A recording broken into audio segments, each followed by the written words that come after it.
नमस्कार। आज की बात में कल मैंने आपको उन लोगों से सावधान किया था जो आइसोलेशन या क्वारंटाइन में जाने के डर से अपनी बीमारी को छुपाते हैं। कल मैंने आपको नवी मुंबई, पुणे, नागपुर और पंजाब के कुछ ऐसे पेशेंट के बारे में बताया था जो हॉस्पिटल से भाग गए थे। ऐसा करना कितना खतरनाक हो सकता है, इसका एक उदाहरण आज सामने आया। अपनी ट्रैवल हिस्ट्री छिपाने की वजह से मुंबई में 64 साल के बुजुर्ग की मौत हो गई। इन्हें कोरोना वायरस का इन्फेक्शन था। लेकिन सबसे ज़्यादा डिस्टर्बिंग बात यह है, परेशान करने वाली बात यह है, इस पेशेंट ने अपने इलाज के दौरान अपने डॉक्टर्स को भी नहीं बताया कि वो दुबई से लौटे थे। अपनी हिस्ट्री को उन्होंने छुपाया। आज महाराष्ट्र के हेल्थ डिपार्टमेंट की तरफ से कहा गया कि 12 दिन पहले ये बुजुर्ग दुबई से लौटे थे। 2 दिन तक कोई सिम्टम्स नहीं थे, लेकिन इसके बाद उन्हें सांस लेने में तकलीफ होने लगी और उसके लिए वो एक प्राइवेट अस्पताल में चले गए। लेकिन वहाँ पर इन्होंने डॉक्टर से अपनी ट्रैवल हिस्ट्री की बात छुपाई। ये नहीं बताया कि वो दुबई से लौटे हैं। इसलिए डॉक्टर्स ने शुरुआत में उन्हें सांस की प्रॉब्लम्स को लेकर ही दवा दी। लेकिन जब हालत बिगड़ने लगी तो फिर कोरोना की जांच के लिए सरकारी अस्पताल में सैंपल भेजा। जांच में पता चला कि बुजुर्ग को कोरोना वायरस का इन्फेक्शन था, लेकिन अब तक काफ़ी देर हो चुकी थी। दवाओं का असर कुछ दिन तो रहा, लेकिन बाद में उन्हें बचाया नहीं जा सका। इसीलिए मैं आपसे बार बार कह रहा हूं कि कोरोना वायरस को छिपाने की, इससे भागने की ज़रूरत नहीं है। इसके सिम्टम्स दिखें तो तुरंत डॉक्टर के पास जाएं। ये मरीज 5 मार्च को दुबई से भारत लौटे थे, लेकिन पहले 2 दिनों तक उनमें कोरोना वायरस के कोई लक्षण दिखाई नहीं दिए। 7 मार्च को वो एक प्राइवेट अस्पताल में गए, लेकिन वहां ये नहीं बताया कि वो दुबई से लौटे हैं। वहां उन्हें रेस्पिरेटरी प्रॉब्लम का ट्रीटमेंट दिया गया और फिर उनकी हालत बिगड़ने लगी, जिसके बाद उन्हें प्राइवेट अस्पताल में ही आईसीयू में एडमिट किया गया। 5 दिन बाद प्राइवेट अस्पताल की तरफ से कस्तूरबा अस्पताल में मरीज के सैंपल भेजे गए, क्योंकि उन्हें कोरोना वायरस का शक था। जांच में पता चला कि मरीज को कोरोना इन्फेक्शन था। मरीज को कस्तूरबा अस्पताल शिफ्ट किया गया। उन्हें नॉन इंटेंसिव वेंटिलेशन में रखा गया। उन्हें सेकंड जनरेशन एंट्री रेट्रोवायरल दवा भी दी गई। उन्हें क्लोरोक्वीन और दूसरी दवा का कॉम्बिनेशन भी दिया गया। शुरुआत में उन्होंने रिस्पॉन्ड किया। उन्हें बाहर से ऑक्सीजन देने की जरूरत कम होने लगी, लेकिन फिर तबीयत बिगड़ने लगी और हमारी सारी कोशिशों के बावजूद सुबह 7 बजे उनकी मौत हो गई। And unfortunately, in spite of all our best efforts, he passed away today at around 7 a.m. खतरा बड़ा है, इसलिए इस केस को समझना जरूरी है। 64 साल के बुजुर्ग को वायरस इन्फेक्शन हुआ कैसे? हमारे संवाददाता सचिन चौधरी ने इस केस को काफी क्लोजली फॉलो किया, डिटेल से इकट्ठा किए। सचिन का कहना है कि इन्फेक्शन का कनेक्शन दुबई से लौटे 40 लोगों के ग्रुप से है। 5 मार्च को 40 लोगों का एक ग्रुप दुबई से मुंबई लौटा था। इसी ग्रुप में बुजुर्ग, उनकी वाइफ और उनका बेटा भी थे। ये सभी एक टैक्सी में बैठकर एयरपोर्ट से घर गए थे। 5 मार्च को तब तक दुबई से आने वाले जो मुसाफिर है उनकी स्क्रीनिंग एयरपोर्ट पर नहीं हो रही थी। इस कारण वो यूं ही एयरपोर्ट के बाहर निकल गए। सीधा अपनी कार में बैठकर वो घाटकोपर में उनके घर चले गए। 2 दिन तक वो घर में ही रहे, लेकिन जब तबीयत बिगड़ी तो हिंदुजा अस्पताल में इलाज के लिए भर्ती हुए। लेकिन उन्होंने ये बात छिपा के रखी कि वो दुबई से आए थे। अपनी ट्रैवल हिस्ट्री छिपाई रखी उन्होंने। लेकिन जब उनमें कोरोना के सिम्टम्स दिखाई देने लगे तब अस्पताल प्रशासन को शक हुआ, डॉक्टरों को शक हुआ और उनका सैंपल कस्तूरबा अस्पताल में भेजा गया, जो कि पॉजिटिव आया। उसके बाद उन्हें 13 मार्च को जो है ये कस्तूरबा अस्पताल में एडमिट किया गया। आइसोलेशन वार्ड में उन्हें भर्ती कराया गया। उनके पत्नी और बेटे के भी सैंपल लिए गए, जो कि पॉजिटिव निकले। उन्हें भी जो है कस्तूरबा के आइसोलेशन वार्ड में एडमिट किया है। लेकिन ये जानकारी छिपाने के कारण कई सारे जो लोग हैं इस शख्स के संपर्क में आने के कारण इन्फेक्टेड हो गए। जिस कार में वो बैठकर गए, जिस इमारत में वो रह रहे थे और जिस अस्पताल में, प्राइवेट अस्पताल में जिन डॉक्टरों ने उनका इलाज किया, जिन नर्सेस ने उनकी देखभाल की, ये सभी जो है उनके संपर्क में आए थे। ऐसे करीबन 20 लोग थे। लेकिन स्वास्थ्य विभाग ने तत्काल जो है कदम उठाए, सभी लोगों को ट्रेस किया, सभी के लिए, और सभी को जो है कुछ को अस्पताल में तो कुछ लोगों को जो है होम क्वारंटाइन किया गया है। सरकार का कहना है इस केस में जो भी लोग संपर्क में आए थे सभी के सभी लोग जो है ट्रेस हुए हैं, सभी को सैंपल लेकर क्वारंटाइन किया गया है। ऐसे में डरने की जरूरत नहीं। जिस शख्स की अब मौत हुई है उनके डेड बॉडी को WHO की जो गाइडलाइंस है उसके मुताबिक डिस्पोज किया जाएगा। ये बात एक बार फिर आपको बताना चाहता हूँ, समझाना चाहता हूँ। जो भी लोग पिछले 14 दिन में किसी ऐसे देश में रहे हैं जहाँ कोरोना वायरस का असर है, या फिर वो किसी ऐसे व्यक्ति के संपर्क में आए हैं जो कोरोना का कंफर्म्ड केस है, ऐसे लोगों को 14 दिन तक अपने घर में क्वारंटाइन होकर रहना जरूरी है।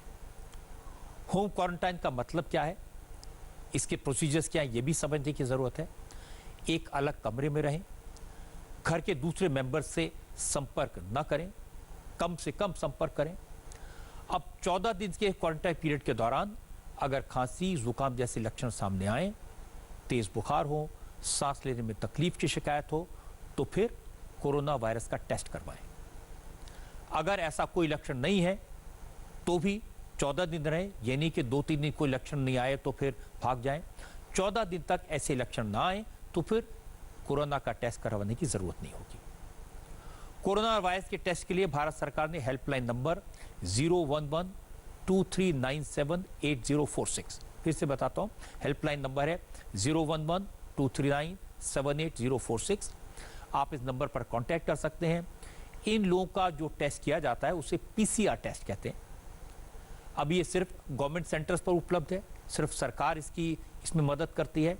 72 ऐसी अप्रूव्ड फैसिलिटीज हैं जहां पर पीसीआर टेस्ट हो सकते हैं। लेकिन मैं आपको ये भी बता दूं कि किसी को भी सर्दी, जुकाम, खांसी हो तो उसका कोरोना टेस्ट नहीं किया जा सकता।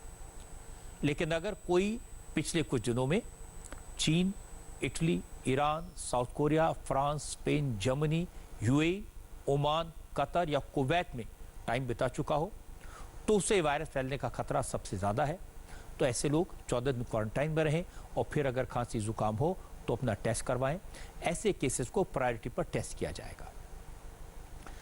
आज नोएडा से कोरोना वायरस के 2 और केसेस सामने आए और इनमें से एक पेशेंट की ट्रैवल हिस्ट्री है। बिल्कुल वैसा केस है जिसके बारे में आपको आगाह कर रहा हूं। कोनिका अरोड़ा हमारी संवाददाता ने इसकी जांच की। उन्होंने बताया कि 4 लड़कियां फ्रांस से 13 मार्च की रात दिल्ली पहुंची थी। चारों मेडिकल स्टूडेंट्स हैं। एयरपोर्ट पर बाकायदा उनकी स्क्रीनिंग हुई, लेकिन उस वक्त इनमें इन्फेक्शन का कोई सिम्टम नहीं दिखाई दिया। लेकिन 15 मार्च को एक लड़की की तबीयत बिगड़ने लगी, खांसी, जुकाम और बुखार हो गया। उसने तुरंत अस्पताल में कांटेक्ट किया। हॉस्पिटल में उसके टेस्ट हुए और पता चला वो कोरोना वायरस से इन्फेक्टेड है। लड़की को आइसोलेशन वार्ड में रखा गया है, जबकि बाकी 3 लड़कियों और उनके पिता को घर में ही आइसोलेट करके क्वारंटाइन में रखा गया है। जिस टैक्सी से वो घर पहुंची थी उस टैक्सी को भी ट्रेस कर लिया गया है। इस महिला को फिलहाल अस्पताल में आइसोलेशन वार्ड में रखा गया है, लेकिन महिला की बहन और उनके साथ जो और दोस्त उनके दिल्ली यानी कि नोएडा आए थे, उन्हें इस वक्त फ्लैट में आइसोलेशन वार्ड में रखा गया है। इस वक्त महिला के पिता भी उनके साथ फ्लैट में मौजूद हैं, लेकिन उन्हें फ्लैट से फिलहाल बाहर निकलने के लिए नहीं कहा गया। उन्हें ये कहा गया कि वो फ्लैट के अंदर ही रहे और जो भी सहायता उन्हें चाहिए वो सोसाइटी के एडमिनिस्ट्रेशन की तरफ से उन्हें मुहैया करवाई जाए। दरअसल ये चारों एक मेडिकल स्टूडेंट्स हैं, जॉर्जिया के मेडिकल कॉलेज में पढ़ती हैं। फ्रांस एक एजुकेशनल टूर के लिए गई थी, लेकिन जब जॉर्जिया में केसेस लगातार कोरोना वायरस के बढ़ते रहे तो कॉलेज एडमिनिस्ट्रेशन की तरफ से उन्हें कहा गया कि वह जहां पर भी हैं वह कॉलेज ना आने की बजाय अपने अपने देश वापस चले जाएं, ताकि वो कोरोना वायरस का शिकार ना हो पाए। जिसके चलते ये चारों मेडिकल स्टूडेंट दिल्ली वापस आ गए और दिल्ली 13 तारीख की रात को वापस आने के बाद वह नोएडा में इस फ्लैट में आकर रुकी, जो कि उस महिला के पिता का है। जिसके बाद महिला में जब सिम्टम देखे गए तो कोरोना उनमें वायरस पॉजिटिव पाया गया। फिलहाल सोसाइटी में तमाम तरह के प्रिवेंशन आजमाए जा रहे हैं, सैनिटाइजेशन लगातार करवाया जा रहा है और सभी को अलग अलग तरह के प्रिकॉशंस आजमाने के लिए कहा गया और एक दूसरे से दूरी बनाए रखने के लिए ये भी लगातार सोसाइटी एडमिनिस्ट्रेशन की तरफ से कहा जा रहा है। इस लड़की ने अच्छा किया, समय रहते डॉक्टर को कांटेक्ट किया, उनका इलाज शुरू हो गया और उनके साथ में जो लोग हैं उनका खतरा भी कम हो गया। आपको याद होगा थोड़े दिन पहले नोएडा में कोरोना वायरस का केस सामने आया था। लेदर फैक्ट्री का डायरेक्टर चाइना गया था और वहां से इटली गया था, वापस लौटा तो इन्फेक्शन हो चुका था। इसके बाद उस कंपनी के कुछ लोगों को निगरानी में रखा गया था। आज पता चला इन्हीं में से एक और शख्स भी कोरोना वायरस की चपेट में आया। यानी सरकार के अलर्टनेस की वजह से केस डिटेक्ट हो रहे हैं, पेशेंट्स आइडेंटिफाई हो रहे हैं। नोएडा के सेक्टर 80 में एक फैक्ट्री है जहां वो काम करते थे और आपको बता दें कि उनके जो जीएम हैं वो भी जो दिल्ली के रहने वाले हैं वो भी पॉजिटिव पाए गए हैं कोरोना वायरस में। और हुआ ये था कि वो चीन गए थे, चीन से जब वापस लौटे और उसके बाद वो अपने ऑफिस में आए। इस ऑफिस में करीब 700 लोग काम करते हैं उन्हीं के संपर्क में जो लोग आए थे उन्हीं को एक तरह से निगरानी में रखा गया था। करीब 29 लोग थे जिन्हें निगरानी में रखा गया था। उसी में ये शख्स भी शामिल थे जो 35 साल के हैं। उन्हें जब टेस्ट किया गया, उनके टेस्ट पॉजिटिव आ गए और अब उनको नोएडा के ग्रेटर नोएडा के जिम्स अस्पताल में रखा गया जहां उनका इलाज चल रहा है। पैनिक ना हो और लोगों को कैसे जागरूक किया जाए उसके लिए आप देखिए कि यहाँ पर क्या चल रहा है। यहाँ पर स्वास्थ्य विभाग की टीम आई है। यहाँ जो सोसाइटी के लोग हैं या फिर फैसिलिटी मैनेजमेंट है उनको बताया जा रहा है कि कैसे यहाँ पर सैनिटाइज किया जाना है, लोगों को क्या बताना है, जो लोग इनके संपर्क में आए थे और जो संपर्क में लोग आए थे उन्हें किस तरह से रखा जाए और साथ ही साथ उन्हें किस तरह के इलाज की ज़रूरत है। अभी सुबह प्रशासन की पूरी टीम आई थी जिसमें हेल्थ डिपार्टमेंट और एडमिनिस्ट्रेशन के भी थे, मतलब एसडीएम भी थे। उन लोगों ने एक पूरा हमें चार्ट दिया है जो गवर्नमेंट के द्वारा जो भी रूल हम फॉलो करने हैं इसके लिए वो हम कर रहे हैं। ऑलरेडी हम एक हफ्ते पहले से कर रहे थे, जैसे सेंट्रलाइजर से पूरा टावर हम लोगों ने क्लीनिंग किया, लिफ्ट का किया, बट अब हम उस पर थोड़ा सा और ज़्यादा आगे आके प्रिकॉशन कर रहे हैं। क्या आप में कोई पैनिक या डर का माहौल है जब आपको पता लगा ये? नहीं, ये तो it is just an accident, क्योंकि इनके साथ में हो गया है तो किसी के साथ भी हो सकता था। ये तो वैसे इन्फेक्शियस है, ये तो किसी के साथ भी हो सकता था। ये तो अनफॉर्चुनेट है कि इनके साथ हुआ, ये तो मेरे साथ भी हो सकता था, आपके साथ भी हो सकता है, क्योंकि ये तो टच करने से इस टाइप की चीज़ों से जो फैलता है कहीं पे वो जो इन्फेक्शन रहा होगा उसको टच किया इन्होंने, उसके हिसाब से फैल गया। अच्छा, आप लोग किस तरह से प्रिकॉशन ले रहे हैं, आपको क्या बताया गया है? नहीं, हम लोग सर सैनिटाइजर्स वगैरह का यूज़ कर रहे हैं, प्रॉपर मास्क वगैरह का कर रहे हैं, जो डिस्टेंसेस वगैरह मेंटेन करना है ये सब चीज़ कर रहे हैं। ऐसे केसेस को समझने से ये पता चलता है कि एफर्ट कितना हो रहा है और ये कितने खतरनाक हो सकते हैं और कैसे सावधान रहने की ज़रूरत है। नोएडा के सीएमओ ने आज दोनों केसेस की डिटेल्स बताई और बताया कि नोएडा में कम से कम 5000 लोग निगरानी में हैं। ये पुरुष जो है उनकी भी कोई हिस्ट्री है बाहर से आने? नहीं, वो बाहर से नहीं आए, लेकिन बाहर से जो आए थे उनके संपर्क में आ गए थे, इसलिए उनको कोरोना हो गया। महिला जो है सर, उनके परिवार में कौन कौन लोग हैं और उन पर पूरे परिवार को किस तरह से आइसोलेट किया? अकेली उनके संग बहन रहती है, उनका भी सैंपल कलेक्ट कर दिया गया और अभी उनको कोई सिम्टम नहीं है। और जो पुरुष हैं उनके भाई रहते हैं, उनका भी कोई सिम्टम नहीं है, लेकिन उनका भी सैंपल ले लिया गया। क्या महिला जब विदेश से आई थी तभी से आइसोलेट कर दिया गया? हाँ, तभी से उनको आइसोलेट कर दिया गया। सर, दूसरी बात यह है कि जो पुरुष है वो जो उनकी हिस्ट्री क्या निकल के आई है, वो किन किन लोगों के संपर्क में रहे हैं? वो आइसोलेट कर दिए गए थे पहले ही और करीब 4 दिन से आइसोलेशन में थे, लेकिन जैसे ही कल रिपोर्ट मिली तो उनको हॉस्पिटल में भर्ती करा दिया। चारों तरफ सर्विलेंस करा दिया गया है, सैनिटाइजेशन का काम शुरू कर दिया गया है और चारों तरफ अवेयरनेस फैलाई जा रही है और जिस किसी को भी सिम्टम्स या वो हैं उनको भर्ती कराया जा रहा है। सर, फैक्ट्री के और भी लोग सर्विलांस पे हैं? जी, करीब 5000 लोग सर्विलांस। उत्तर प्रदेश देश का सबसे बड़ा राज्य है, यहाँ पर खतरा काफ़ी है, तो राज्य सरकार ने वायरस को लेकर के कई फैसले किए हैं। स्कूल, कॉलेजेस और बाकी जो इंस्टीट्यूशंस हैं उनको अब 2 अप्रैल तक बंद रखने का फैसला किया गया है। इसके अलावा राज्य में सभी जगह किसी भी तरह के धरने या प्रदर्शन पर रोक लगा दी गई है। मुख्यमंत्री जी ने उत्तर प्रदेश के जो पर्यटन स्थल हैं उनको 31 मार्च तक बंद करने के आदेश दिए हैं।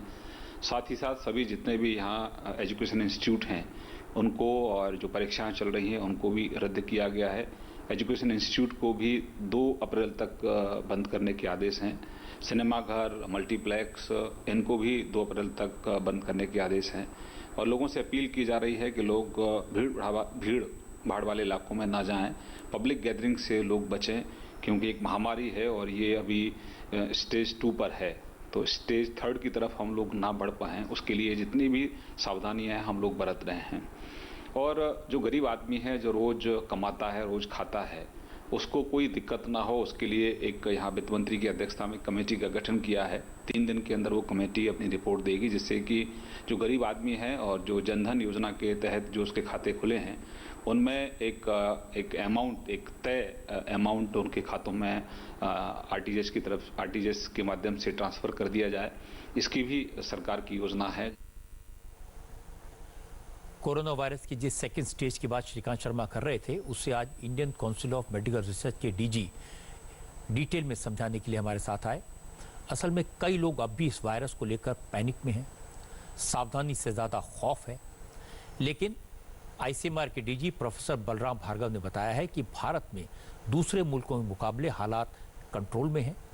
अब ये वायरस लोकल लेवल पर है कम्युनिटी लेवल पर नहीं है, यानी लार्ज गैदरिंग में डिटेक्ट नहीं हुआ है, क्योंकि अभी तो सिर्फ उन लोगों के केसेस सामने आ रहे हैं जो विदेश से लौटे थे या फिर विदेश से लौटे लोगों के संपर्क में आए थे। लेकिन अगर ये स्टेज क्रॉस हो गई, इसे यही नहीं रोका गया, तो फिर ये कम्युनिटी लेवल पर फैल सकता है, उसका खतरा काफ़ी है। इसलिए अगले 30 दिन काफ़ी क्रूशल हैं। अगले 30 दिन तक सिचुएशन को और बेहतर तरीके से मॉनिटर करना होगा। There are 4 stages. Corona virus को लेकर 4 स्टेज हैं। पहली स्टेज है इंपोर्टेड केसेस, Sporadic cases. उसके बाद लोकल ट्रांसमिशन, जो अब पता चल चुका है। पिछली बार हमें शक था, लेकिन अब 3-4 जगहों पर लोकल ट्रांसमिशन के केस सामने आए हैं। ज्यादातर मरीज वो हैं जो विदेश से लौटे हैं या फिर उन लोगों के डायरेक्ट कांटेक्ट में थे जो विदेश से लौटे थे। ये लोकल ट्रांसमिशन है। तीसरी स्टेज कम्युनिटी ट्रांसमिशन है और हमें उम्मीद है कि ऐसा ना हो, लेकिन ये इस बात पर निर्भर करता है कि हमारी तैयारी कितनी है, हम कितनी सख्ती से अपने इंटरनेशनल बॉर्डर्स को सील करें। और सरकार ने इसे लेकर कई कदम भी उठाए हैं। पहले चीन, ईरान, इटली के लोगों की एंट्री बैन की, फिर यूरोप और बाद में मिडिल ईस्ट के लिए ये निर्देश लागू हुए। तो इससे कम्युनिटी ट्रांसमिशन रोकने में मदद मिलेगी। इस वक्त हमारे देश में कम्युनिटी ट्रांसमिशन का कोई सबूत मौजूद नहीं है। No evidence of community outbreak from this study. ICMR के डीजी ने यह भी बताया कि इस वक्त देश में 72 लैब्स में वायरस का टेस्ट हो रहा है और अगले कुछ दिन में 50 और लैब्स ये फैसिलिटी दे पाएंगे। प्रोफेसर भार्गव ने प्राइवेट लैब कंपनियों से अपील की है कि वो कोरोना वायरस का डायग्नोसिस फ्री ऑफ कॉस्ट करें। आईसीएमआर की तरफ से ये भी कहा गया कि जो लोग हाल फिलहाल में विदेश से लौटे हैं, 2 हफ्ते पहले लौटे हैं, वो खुद को अपने घर में क्वारंटाइन रखें। All asymptomatic patients जो मरीज विदेश से लौटे हैं और जिनमें अभी कोरोना वायरस के लक्षण नहीं है, वो घर पर आइसोलेशन में रहे, होम क्वारंटीन में रहें। वो अपना टेस्ट तभी कराएं जब उन्हें खांसी, बुखार या सांस लेने में तकलीफ हो। अगर उनका टेस्ट पॉजिटिव है तो फिर स्टैंडर्ड के हिसाब से उनका इलाज होना चाहिए। आईसीएमआर प्राइवेट लैब से ये अपील करता है कि वो कोरोना वायरस का टेस्ट बगैर कोई पैसा लिए करें और अगर वो इस राष्ट्रीय आपदा के वक्त सामने आकर मदद करना चाहते हैं तो इसे सराहा जाएगा। ये अपील है, सिर्फ अपील। हम उनसे अपील करते हैं कि बिना पैसे लिए कोरोना का टेस्ट करें और कई लोगों ने हमें ये भरोसा दिलाया है कि वो फ्री में टेस्ट करेंगे। ये हमारे लिए अच्छी बात है। पूरी दुनिया में कोरोना वायरस का खतरा 4 स्टेजेस में माना गया है। पहली स्टेज है इंपोर्टेड केसेस, जहां बाहर के मुल्कों से जो लोग आते हैं वो इससे प्रभावित मिलते हैं। दूसरा लोकल ट्रांसमिशन, जहां बाहर से आए लोगों की वजह से लोकल लोगों को इन्फेक्शन हो जाता है। और तीसरा कम्युनिटी ट्रांसमिशन, जहां इन्फेक्शन वायरस तेजी से लोगों के बीच में फैलने लगता है, जैसा चीन में और इटली में दिखाई दिया। और चौथा एपिडेमिक, जब ये वायरस महामारी का रूप ले लेता है। हमारे देश में अभी ये वायरस सेकंड स्टेज में है, यानी लोकल ट्रांसमिशन तक लिमिटेड है। चीन, इटली और ईरान जैसे मुल्कों में ये कम्युनिटी ट्रांसमिशन तक पहुंच गया है, इसीलिए बड़ी संख्या में लोगों की मौत हो रही है। हमारे देश में ये कम्युनिटी ट्रांसमिशन होगा या नहीं होगा, इसका खतरा कितना है, इसके बारे में अभी तक कोई साइंटिफिक जानकारी नहीं है। मेरी जानकारी है कि Indian council for medical research ICMR, जिनके डीजी हमें बता रहे थे, उन्होंने कुछ रैंडम सैंपल इकट्ठे किए हैं। ये उन लोगों के सैंपल हैं जो सांस की गंभीर बीमारी से जूझ रहे हैं और हॉस्पिटल्स के आईसीयूज में भर्ती हैं। इन सैंपल्स की रिपोर्ट जब आएगी तो अंदाज़ा लगेगा कि खतरा कितना बड़ा है। इसीलिए इसी स्टेज पर हम सबको बहुत संभल कर रहना ज़रूरी है। अगर लोगों ने कोरोना वायरस को छुपाया, वो इसके कैरियर बन गए, तो खतरा बड़ा हो सकता है, क्योंकि बाकी जितने वायरस हैं उनके मुकाबले कोरोना वायरस 10 गुना तेजी से फैलता है। और जब लोग खुद इंफॉर्मेशन नहीं छिपाते, जानकारी नहीं छिपाते, इंफॉर्मेशन दे देते हैं, तो फिर सरकार को किस तरह के एक्शन लेने पड़ते हैं, इसका एक उदाहरण मुंबई में मिला। यहाँ जो लोग कोरोना वायरस अफेक्टेड देशों से लौटे और जिनमें कोरोना वायरस के सिम्टम्स नहीं हैं, वो भी एहतियात के तौर पर 14 दिन तक अपने घरों पर रहें। इसके लिए उनके बाएं हाथ पर होम क्वारंटीन वालों की एक स्टैंप लगाई जा रही है। महाराष्ट्र के हेल्थ मिनिस्टर ने बताया कि ऐसा करने के पीछे मकसद सिर्फ इतना है कि लोग सावधानी बरतें और उनसे कांटेक्ट में आने वाले लोग भी कुछ दिनों के लिए एहतियात बरतें। महाराष्ट्र में जो 3 इंटरनेशनल एयरपोर्ट है, सभी जगह पे उसको पूरी थरोली जांच की जाती है। जिनको सिम्टम्स है और जो ओल्ड एज पेशेंट्स है या हाइपरटेंसिव और डायबिटीज़ है, उनको हम आइसोलेशन वार्ड में भी शिफ्ट करते हैं। और जो बी कैटेगरी के हैं कि जिनको खास तौर पर यानी बी और सी जिसको हम कहेंगे कि सिम्टम्स नहीं है लेकिन उनको घर जाने का कोई प्रॉब्लम नहीं है, तो उनको हम उनके हाथों पर एक you are quarantine for 31st of March ऐसा एक स्टैंप लगा के उनको घर क्वारंटाइन रहने का हम इजाज़त देते हैं। लेकिन उनके ऊपर मॉनिटरिंग भी किया जाता है, उनके ऊपर कंटिन्यूसली ध्यान रखा जाता है कि वो घर पे है क्या नहीं, उनको कॉन्टैक्ट किया जाता है।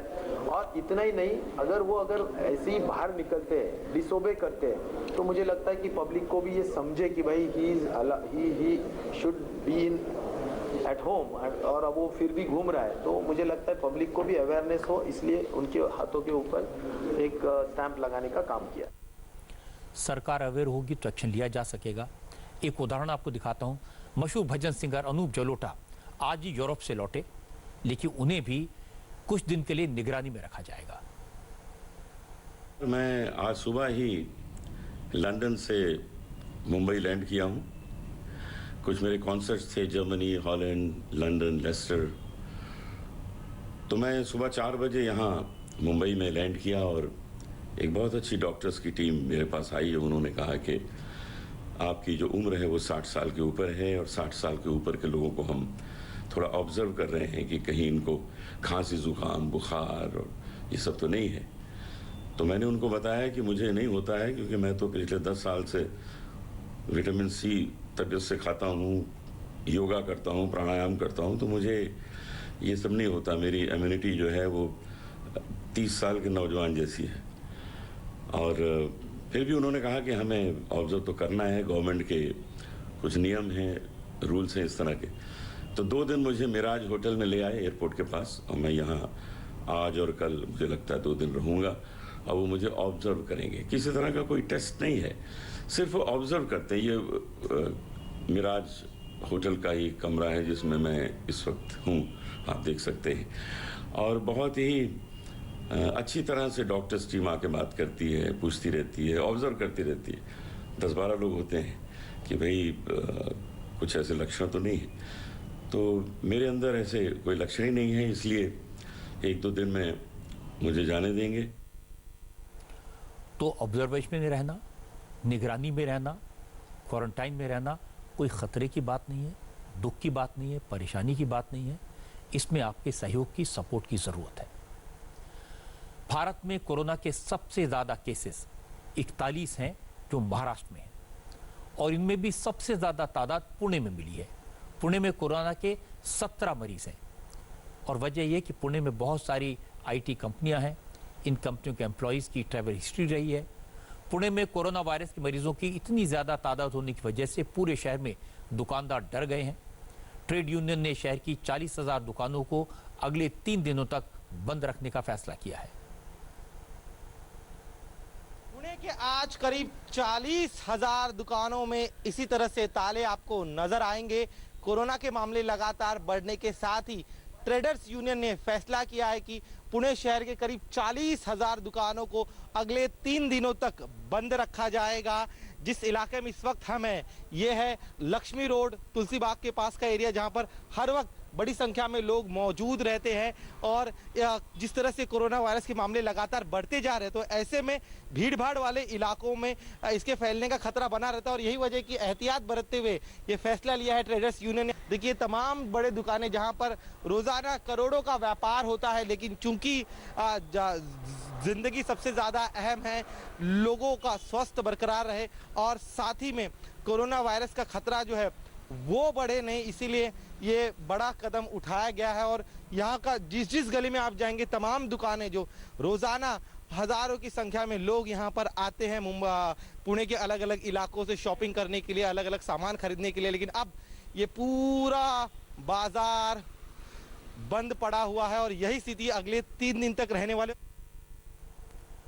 थोड़े दिन बाजार बंद हो जाए, थिएटर बंद हो जाए, मॉल बंद हो जाए, रेस्टोरेंट आप जाने को न मिले, उससे परेशान होने की ज़रूरत नहीं है, क्योंकि जो दूसरी परेशानी है वो ज़्यादा बड़ी है और अलग अलग जगह लोग अलग अलग तरीके से इससे निपटने के लिए फैसले कर रहे हैं। अहमदाबाद में म्यूनिसिपल कॉरपोरेशन ने कोरोना वायरस के खतरे से निपटने के लिए एक नया तरीका शुरू किया है।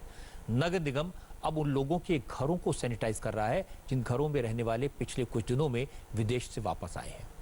इन लोगों में कोरोना के सिम्टम्स तो नहीं मिले, लेकिन एहतियातन इन्हें घरों में ही आइसोलेशन में रहने को कहा गया है।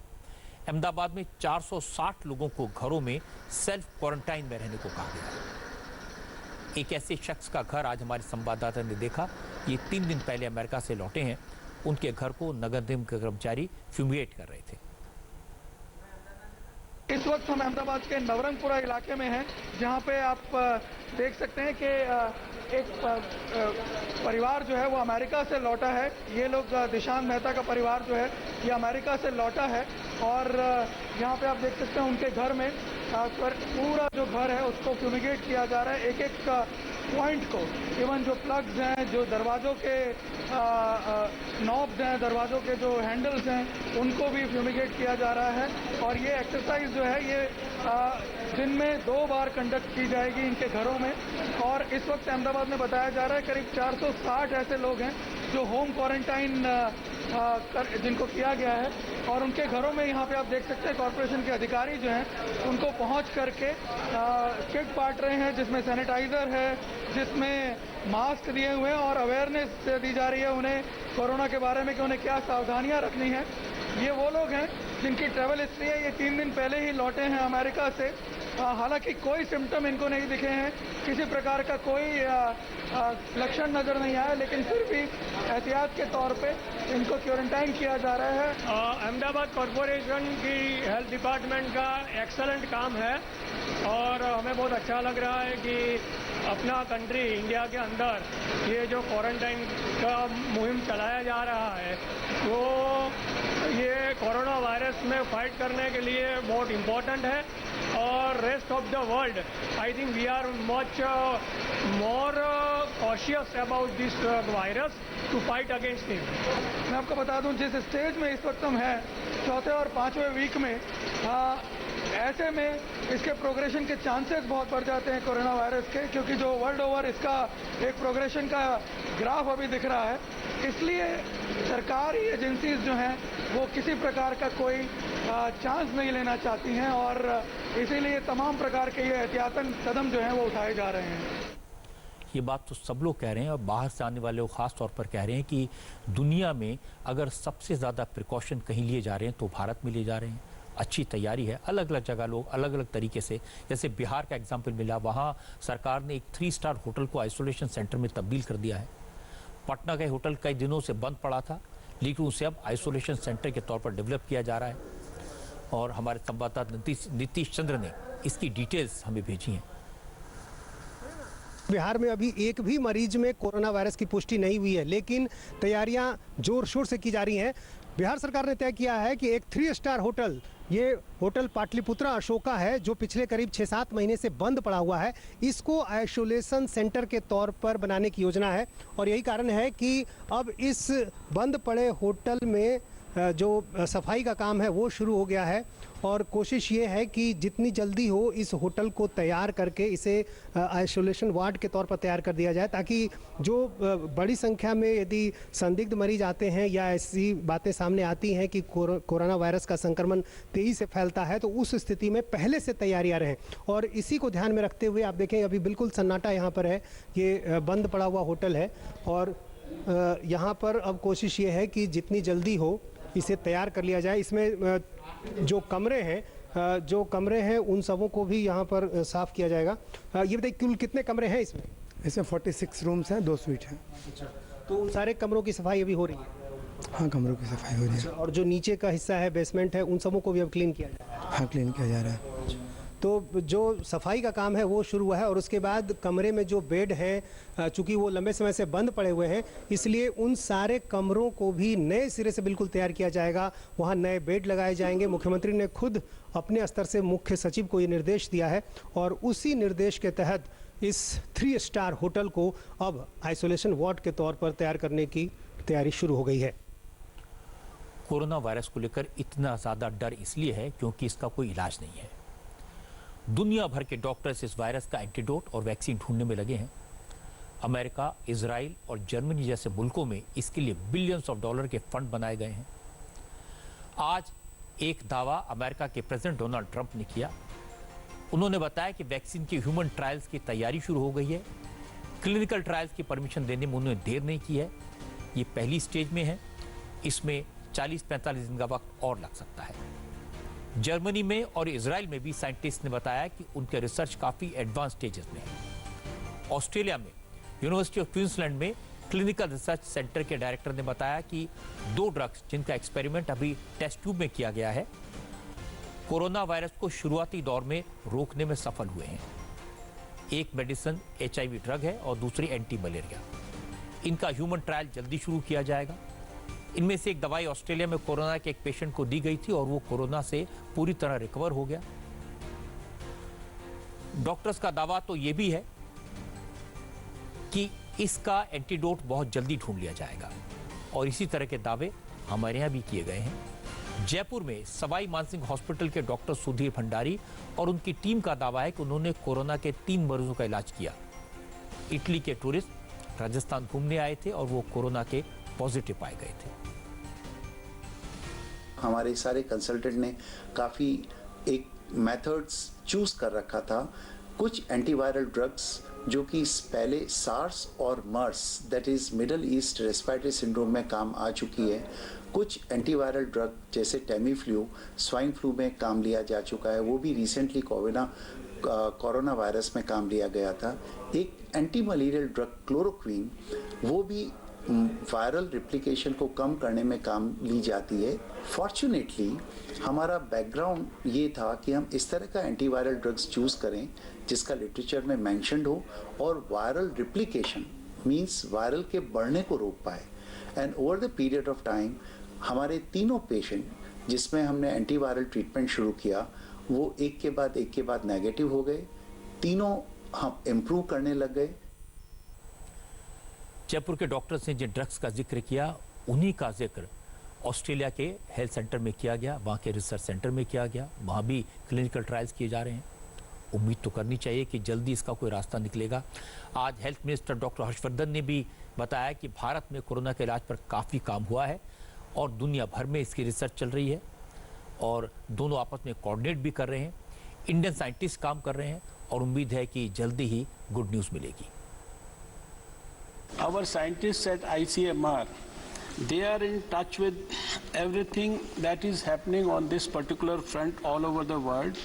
As far as the retroviral drugs are concerned, we are also using them on some of these patients, and we have given approvals for using them after, you can say, all sorts of scientific satisfaction that we could derive after having been in touch with the whole world. We have also heard about the you see some research being done on chloroquine in US right now. So I can only say that these approvals are given after detailed scientific scrutiny, not by the ministry as such, but by the group of scientists working together at ICMR. And we are thoroughly seized of this issue, and we are trying to do the best to deliver the best possible treatment to the patients who have already been affected. इसमें कोई शक नहीं कि प्रधानमंत्री नरेंद्र मोदी ने initiative लिया, health minister doctor Harshvardhan ने मेहनत की और हमारे देश के डॉक्टर्स ने, पैरामेडिक्स ने, नर्सेज ने बड़ा ज़बरदस्त एफर्ट किया, जिसकी वजह से आज हमारे यहाँ कोरोना कंट्रोल में है। और इन सब कोशिशों की तारीफ आज WHO ने की। ICMR के अफसरों से उन्होंने मुलाकात की और मीटिंग के बाद कहा कि कोरोना को लेकर भारत में जैसा रिसर्च हो रहा है, प्राइम मिनिस्टर की लीडरशिप में इसके खिलाफ लड़ने के लिए जिस तरह के कमिटमेंट दिखाए गए हैं वो काफ़ी इम्प्रेसिव हैं। I think the commitment from India government, from the top level, the Prime Minister's office himself, to all sort of people in the state, I think has been enormous and has been very good and very impressive. And I think in that sense, that's also one of the reasons why India is still doing quite well. And I'm very impressed that everybody has been mobilized and that India is also having a whole government approach on the whole fight. बहुत सारे उदाहरण हैं, अलग अलग जगह अलग अलग तरीके से काम किए गए हैं, इसीलिए WHO ने तारीफ की। वॉर फुटिंग पर कोरोना से निपटने के काम हुए हैं, क्वारंटाइन सेंटर्स बने हैं, वहाँ जो फैसिलिटीज़ हैं उसकी भी लोग तारीफ करते हैं। आज रेलवे मिनिस्टर पीयूष गोयल ने ट्वीट किया और एक वीडियो उन्होंने शेयर किया और उसमें ये क्वारंटाइन सेंटर का वीडियो है और बाहर से कोई व्यक्ति आए थे जर्मनी से, उन्होंने ये वीडियो बनाया और उन्होंने बताया कि जैसी फैसिलिटी भारत में है वैसी जर्मनी में भी नहीं है। सुनकर अच्छा लगता है। हेलो एवरीवन, आज मैं जर्मनी से दिल्ली आया तो यहाँ पर करीब 70 किलोमीटर दूर गवर्नमेंट ने क्वारंटाइन किया है सारे पैसेंजर को। ये देखिए पूरी बिल्डिंग में सैनिटाइजर स्प्रे किया जा रहा है और यहाँ पर सारे डीएम, एसडीएम, सारे बड़े से बड़े सारे अधिकारी यहाँ पर तैनात हैं। दिल्ली पुलिस भी तैनात है हम सबकी सुरक्षा के लिए और गवर्नमेंट ने 24 आवर के ऑब्जर्वेशन में रखा है। यहाँ पर गवर्नमेंट ने बहुत ही सुंदर व्यवस्था की है। सबको एक अलग से रूम दिया है, सेपरेट रूम, पानी, स्लीपर, नई स्लीपर दी हैं, हॉट वाटर करने के लिए एक केटल्स, ऑल आउट, नई टॉवेल, बहुत ही सुंदर। और सबसे बेहतरीन बात है कि बहुत ही स्वादिष्ट खाना गवर्नमेंट ने प्रोवाइड किया है। मैं थैंक यू करना चाहूँगा, thank you so much Modi ji, thank you so much our health minister and each and every staff, doctors, police department, सारे प्रशासन सब मुस्तैदी से काम कर रहे हैं। ये देखिए उनकी प्रोग्रेसन। मुझे आने के बाद बड़ा डर लग रहा था, लेकिन पहुंचने के बाद जो व्यवस्था गवर्नमेंट ने, भारतीय इंडियन गवर्नमेंट ने की है वो बहुत ही काबिले तारीफ है। और मैं ये कहना चाहता हूँ इतनी व्यवस्था तो मैंने जर्मनी में भी नहीं देखी है। मतलब ये जो इस तरह की मुस्तैदी। Thank you so much everyone, doctors, police, Indian governments. एक तरफ इंडियन गवर्नमेंट का हाल आपने देखा और मैं आपको जरा पाकिस्तान का हाल दिखाता हूँ। इमरान खान, पाकिस्तान के प्राइम मिनिस्टर, खुद कह रहे हैं कि पाकिस्तान के पास इस आउटब्रेक से निपटने के लिए फंड्स नहीं है। इमरान खान कह रहे हैं कि कोरोना वायरस की वजह से पाकिस्तान की इकोनॉमी पर असर पड़ा है, ऐसे में अगर पाकिस्तान का कुछ लोन माफ कर दिया जाए तो कोरोना के खिलाफ जंग लड़ने में मदद मिलेगी। In case we get swamped by it, our health facilities will not be able to cope, and it's not just Pakistan. I would imagine the same in India, in the subcontinent, in African countries. You know, if it spreads, we will all have problems with our health facilities, which we just don't have that much capability. We just don't have the resources. Because of the effects of the economic slowdown, they are likely, we are going to, you know, my worry is poverty and hunger. That worries me much more right now. For that, I think, you know, the world community has to think of some sort of a debt write-off for countries like us, which are very vulnerable. At least that will help us in coping with it. Pakistan के TV channels पर ऐसे अनेक उदाहरण देखने को मिलते हैं जहां पर सेंटर्स की हालत ख़राब है, लोगों को कोई पूछने वाला नहीं है, कोई इलाज करने वाला नहीं है, कोई समझाने वाला नहीं है। लेकिन चीन ने इस वायरस से कैसे लड़ा वो भी देखने वाली चीज़ है। चीन के वुहान में पिछले 3 महीने से डॉक्टर्स और नर्सेज की टीम तैनात थी। अब ये लोग अपने अपने प्रोविंस में दोबारा लौट रहे हैं। वजह, चीन ने कोरोना वायरस पर काफ़ी हद तक कंट्रोल कर लिया है। इन सारी नर्सेज को, डॉक्टर्स को स्पेशल प्लेन के जरिए वुहान से बाहर निकाल लिया गया है। 30,000 से ज़्यादा हेल्थ स्टाफ को यहाँ तैनात किया गया था। इनमें चीन की आर्मी के हेल्थ ऑफिशियल भी शामिल थे। मैं आपको बता दूं कि वुहान कोरोना वायरस का सबसे पहला एपिसेंटर था और यहाँ पर हज़ारों लोग इससे अफेक्टेड थे और चीन ने बड़ी ताकत लगा के, बड़ी कोशिश करके इस पूरे वायरस को इस एरिया में लिमिट कर दिया और ये वाकई में अप्रिशिएट करने वाली बात है। अब जरा देश की राजनीति की बात कर ले। मध्य प्रदेश में आज दो बड़े डेवलपमेंट हुए। पहला तो ये कि सुप्रीम कोर्ट ने कमलनाथ को और मध्य प्रदेश की सरकार को और स्पीकर को नोटिस देकर यह पूछा कि फ्लोर टेस्ट क्यों न कराया जाए। और दूसरी घटना यह हुई कि जिन 16 एमएलएस के बारे में कांग्रेस का दावा है कि उन्हें बंधक बनाकर रखा गया, हॉस्टेज बनाया हुआ है, वो एमएलएस बेंगलुरु में मीडिया के सामने आए, कैमरे के सामने आए और कहा कि वो कमलनाथ से और उनकी सरकार से नाराज हैं और उन्होंने अपनी इच्छा से इस्तीफा दिया है। वो पूरी तरह ज्योतिरादित्य सिंधिया के साथ हैं।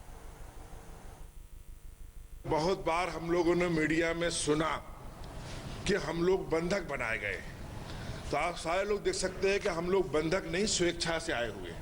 सरकार बनने के बाद सिंधिया जी को मुख्यमंत्री नहीं बनाया गया, कमलनाथ जी मुख्यमंत्री बन गए। हम लोगों को लगा कि सब ठीक ठाक रहेगा, लेकिन मुख्यमंत्री बनने के बाद जो कमलनाथ जी का व्यवहार हम लोगों ने देखा, मैं मंत्री रहते हुए कह सकता हूं कि कभी भी 15 मिनट भी उन्होंने हमको शांतिपूर्वक नहीं सुना। अगर हम कैबिनेट में भी बैठते तो 1 मिनट में कहते चलो चलो चलो चलो, तो उन्हें तो टाइम ही नहीं, मध्य प्रदेश के विधायकों मंत्रियों से मिलने का, उन्हें दलालन से मिलने का टाइम है। 13,000 करोड़ को काम पूरा छिंदवाड़ा को सब तो हमारे विधानसभा में उन्होंने 1 रुपए का भी काम नहीं दिया है। तो ऐसे मुख्यमंत्री के संग लेके क्या करेंगे हम? अगर ज्योतिरादित्य सिंधिया कहेंगे कुआं में कूद जाओ तो कूदने को तैयार है मट्टी देने। तो इस बात का संशय क्यों है कि हम भाजपा ज्वाइन करेंगे? अभी विचार कर रहे हैं, सब विचार करेंगे। हम सब बैठ के मध्य प्रदेश, हमें केंद्र की पुलिस मिले, हम मध्य प्रदेश जाएंगे और वहाँ बैठ के अपना विचार करेंगे। पूरे मध्य प्रदेश के विधायकों से, मंत्रियों से पूछो, हमसे ज्यादा मंत्रियों विधायक से ज्यादा शक्तिशाली अधिकारियों की चलती है। और ये जितने भी लोग आए स्वयं अपनी स्वतः खुद की इच्छा से आए हैं। सरकार के पास समय नहीं है, समय का अभाव है, इसलिए हम लोग यहाँ उपस्थित। एमएलए मीडिया के सामने आए तो शिवराज सिंह चौहान को कहने का मौका मिला। उन्होंने कहा कमलनाथ आरोप लगा रहे थे कि बीजेपी ने विधायकों को बंधक बनाया हुआ है। अब विधायकों ने पूरी दुनिया के सामने दूध का दूध और पानी का पानी कर दिया। बड़ा शोर मचा रहे थे। बेंगलोर में लोग बंधक बनाए गए। सभी विधायक साथियों ने स्पष्ट कर दिया है कि वो अपनी मर्जी से है, इस सरकार के खिलाफ है और सबने खुल के आज देश के सामने अपनी बात रखी है। अब कमलनाथ जी, तू ना इधर उधर की बात कर, भैया जल्दी फ्लोर टेस्ट करा, दूध का दूध और पानी का पानी साफ साफ हो जाएगा। अगर बहुमत में हो तो भाग क्यों रहे? फ्लोर टेस्ट से डरते क्यों हो? ये टाइम खींचने की कोशिश कर रहे हैं, दबाव प्रलोभन देके ये प्रयास कर रहे हैं कि सरकार बच जाए, लेकिन अब ये सरकार बच नहीं सकती। लेकिन कांग्रेस अभी भी मानने को तैयार नहीं है कि एमएलए अपनी मर्जी से बेंगलोर में हैं। आज कांग्रेस ने सुप्रीम कोर्ट में याचिका दायर की और इस याचिका में बीजेपी पर कांग्रेस के 16 विधायकों को किडनैप करने और बंधक बनाकर रखने का आरोप लगाया। पिटीशन में मांग की गई कि कांग्रेस विधायकों बीजेपी की कैद से छुड़ाया जाए और यह भी कहा गया कि 16 विधायकों की गैर मौजूदगी में फ्लोर टेस्ट नहीं हो सकता। असल में मामला पहले से सुप्रीम कोर्ट के सामने है। आज सीनियर एडवोकेट मनिंदर सिंह इन 16 एमएलए की तरफ से सुप्रीम कोर्ट में पेश हुए थे। मध्य प्रदेश के पूर्व मुख्यमंत्री शिवराज सिंह चौहान की तरफ से मुकुल रोहतगी ने पक्ष रखा। मुकुल रोहतगी ने कहा कि आज जानबूझकर मुख्यमंत्री, स्पीकर और कांग्रेस की तरफ से कोई वकील पेश नहीं हुआ। रोहतगी ने कहा कमलनाथ सरकार के पास मेजॉरिटी नहीं है, इसलिए उन्हें तुरंत फ्लोर टेस्ट करना चाहिए।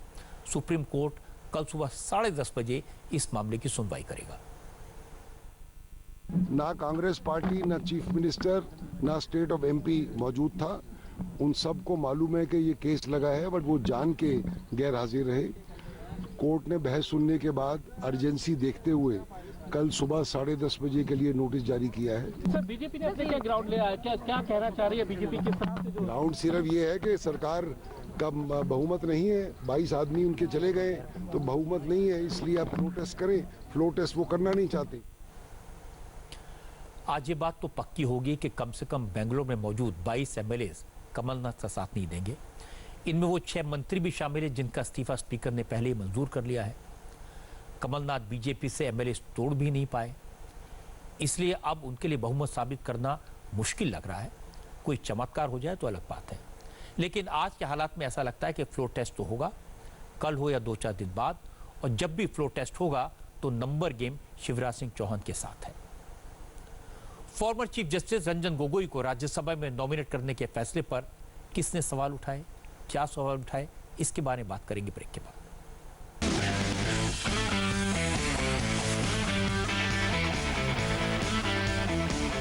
सुप्रीम कोर्ट के former chief justice Ranjan Gogoi को राज्यसभा के लिए नॉमिनेट किए जाने पर विरोधी दलों ने सवाल उठाए हैं।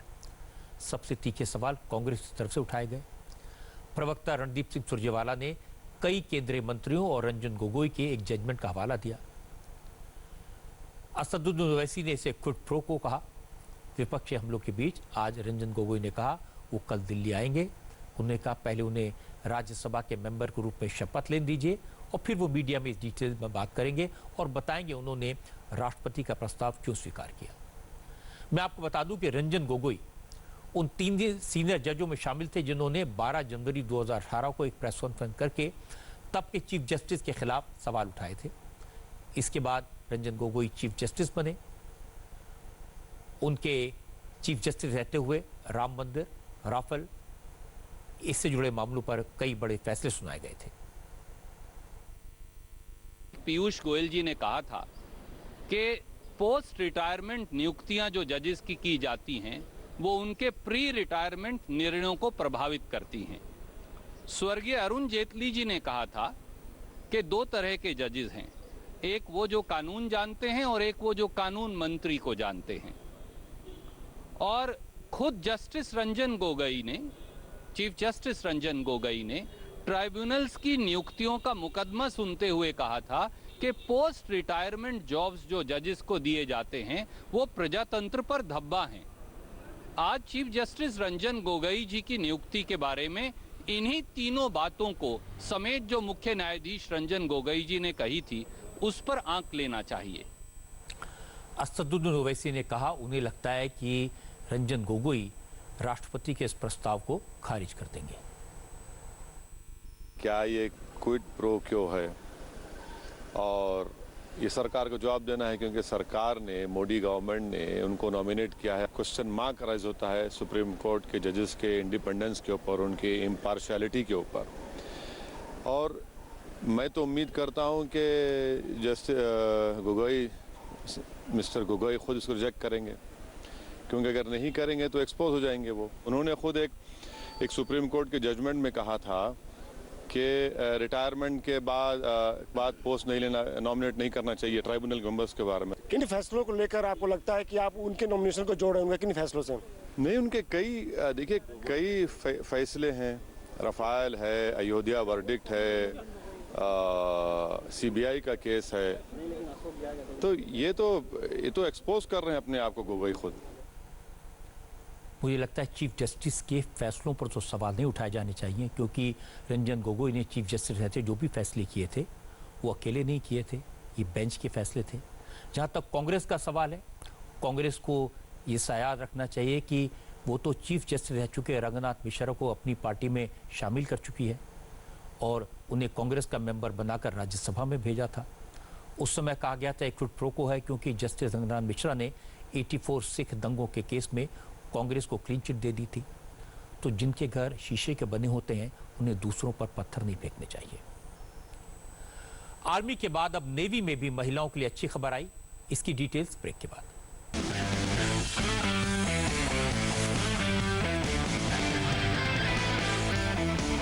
अब एक अच्छी खबर आपको बता दूं, आज सुप्रीम कोर्ट ने इंडियन नेवी में महिला अफसरों को परमानेंट कमीशन को लेकर ऐतिहासिक फैसला सुनाया। सुप्रीम कोर्ट ने केंद्र सरकार की उस दलील को खारिज कर दिया जिसमें परमानेंट कमीशन देने में महिला अफसरों की फिजिकल लिमिटेशंस का हवाला दिया गया था। सुप्रीम कोर्ट ने कहा कि महिलाओं को उनके हक देना वक्त की जरूरत है। आर्म फोर्स में जेंडर इक्वलिटी नहीं देने के बहाने बनाए जा रहे हैं। कोर्ट ने कहा कि पुरुष और महिला अफसरों के साथ एक जैसा व्यवहार होना चाहिए। सुप्रीम कोर्ट ने नेवी में महिलाओं के परमानेंट कमीशन की मॉडलिटीज 3 महीने में तय करने को कहा है। सुप्रीम कोर्ट ने कहा महिलाओं को उनकी काबिलियत के हिसाब से कमांड की पोजीशन मिले। सुप्रीम कोर्ट का यह आदेश 10 डिपार्टमेंट्स के लिए है, कॉम्बैट से जुड़े विंग के लिए नहीं है। परमानेंट कमीशन का मतलब कि कोई अफसर रिटायरमेंट की उम्र तक सेना में काम कर सकता है। शॉर्ट सर्विस कमीशन के तहत अफसरों को 14 साल में रिटायर कर दिया जाता है, उन्हें पेंशन भी नहीं मिलती। अब एक नजर उन खबरों पर जो कल सुर्खियों में रहेगी। मध्य प्रदेश में जल फ्लो टेस्ट कराने की याचिका पर कल सुप्रीम कोर्ट में सुनवाई होगी। जम्मू कश्मीर के पूर्व मुख्यमंत्री उमर अब्दुल्ला की हिरासत को चुनौती देने वाली याचिका पर भी सुप्रीम कोर्ट में सुनवाई होगी। यूपी में बीजेपी सरकार के 3 साल पूरे होने पर योगी आदित्यनाथ मीडिया से अपने काम के बारे में बात करेंगे। आज की बात में इतना ही। पूरी दुनिया से कोरोना वायरस पर लेटेस्ट अपडेट क्या है, हमारी स्पेशल रिपोर्ट सौरभ शर्मा के साथ।